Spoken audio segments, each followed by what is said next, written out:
सभी भैया दीदी को नमस्कार। आज के इस वीडियो लेक्चर सीरीज में हम आप सभी का तहे दिल से स्वागत करते हैं।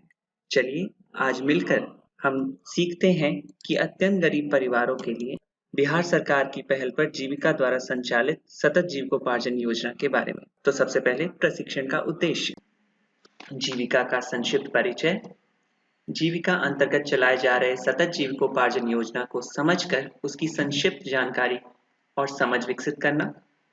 सतत जीविकोपार्जन योजना के अंतर्गत अत्यंत निर्धन परिवार किसे कहते हैं उसको समझना। लक्षित अत्यंत गरीब परिवारों को समाज की मुख्य धारा से जुड़ाव की कार्यनीति। बीआरएलपीएस जीविका यानी बिहार जीविकोपार्जन प्रोत्साहन समिति का मुख्य उद्देश्य ग्रामीण महिला को सशक्त बनाना और उनके परिवारों का सामाजिक एवं आर्थिक विकास करना है।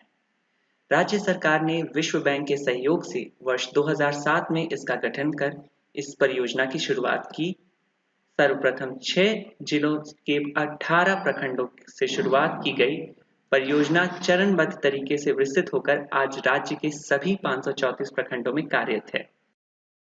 गरीबी को समाप्त करने के लिए कई सारे आय स्रोतों का जीविका द्वारा विकसित किया गया है, जो कि कृषि, गैर कृषि, पशुपालन एवं अन्य गतिविधियों के माध्यम से आज जीविका इन गरीब परिवारों को दुष्चक्र से तोड़कर आगे बढ़ने के लिए तात्पर्य है।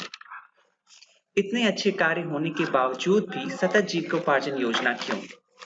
जीविका ने अपने अनुभव में पाया कि 10 साल बीतने के बाद भी आज भी ऐसे परिवार हैं जो 10 रुपए बचत नहीं कर सकते। लेकिन सतत जीविकोपार्जन योजना को समझने के लिए इससे पहले हमें समझना होगा कि अत्यंत गरीब परिवार कोई क्यों होता है और क्या होता है। चलिए हम सब मिलकर समझते हैं। अत्यंत निर्धन परिवार होने के कारण मुख्यतः 5 हैं।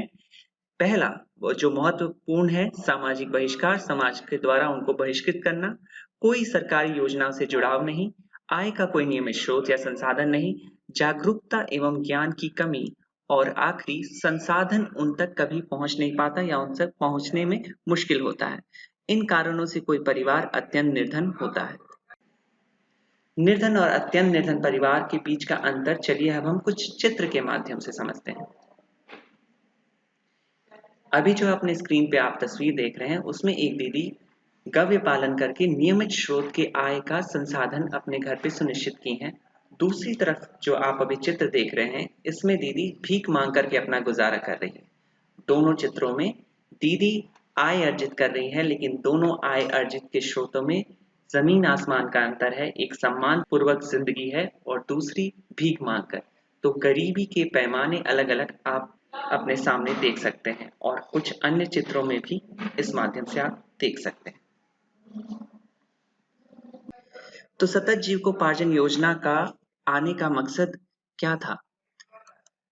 बिहार सरकार द्वारा अप्रैल 2016 में राज्य में पूर्ण मद्य निषेध लागू किया गया, जिसके कारण शराब का किसी भी प्रारूप में पूर्णतः प्रतिबंध किया गया। कहीं ना कहीं निषेध कानून की वजह से जो अत्यंत गरीब परिवार इस व्यवसाय से जुड़े थे वो आर्थिक स्थिति उनकी और प्रभावित हुई और गरीब हो गए।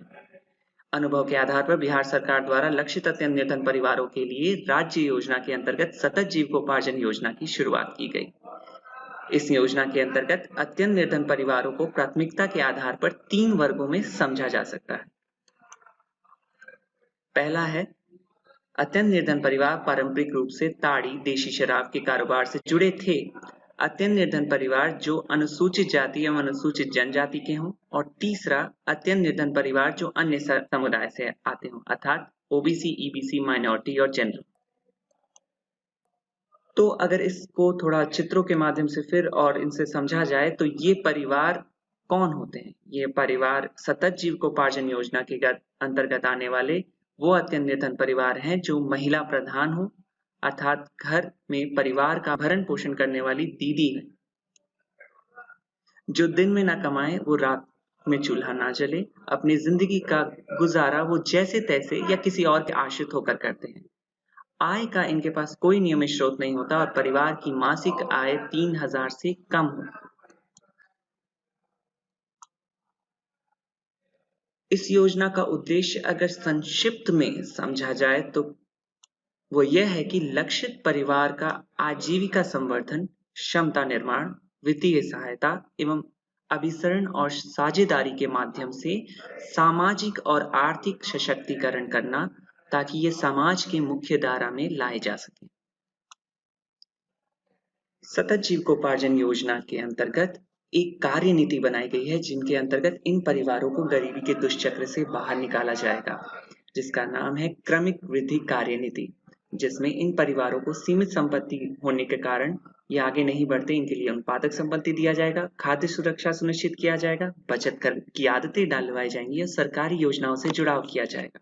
साथ ही साथ इनके बच्चों का कौशल वृद्धि और सामाजिक समावेश करके इन परिवारों को मुख्य धारा से जोड़ा जाएगा और ये कार्य को संचालित करने के लिए एमआरपी द्वारा सहयोग लिया जाएगा। तो जैसा कि हमने पहले सीखा कि अत्यंत निर्धन कोई परिवार क्यों होता है, उनके मुख्यतः 5 कारण हैं। इन पांचों कारणों को एक साथ लड़ने के लिए और इस गरीबी को दुष्चक्र को तोड़ने के लिए सतत जीविकोपार्जन योजना के अंतर्गत सामाजिक बहिष्कृत परिवारों को ग्राम संगठन और समूह के माध्यम से जोड़ा जाएगा, संसाधनों की पहुंच इन तक बनाई जाएगी, सरकारी योजनाओं से जुड़ाव होगा जैसे बीमा, पेंशन आदि, नियमित और लगातार आय स्रोत वाले रोजगार से जुड़ाव किया जाएगा और लगातार जानकारी और ज्ञान इन परिवार तक पहुंचाया जाएगा, ताकि अत्यंत गरीब परिवार गरीबी के दुष्चक्र को तोड़कर बाहर निकले, ताकि तभी बने हमारा विकसित और सुंदर समाज। तो आज के लिए बस इतना ही। हम युवा पेशवरों को दीजिए इजाज़त। आप सुन रहे थे हिमांशु पाहवा को और इसके वीडियो निर्माता हैं धीरज कुमार। आप सभी को धन्यवाद।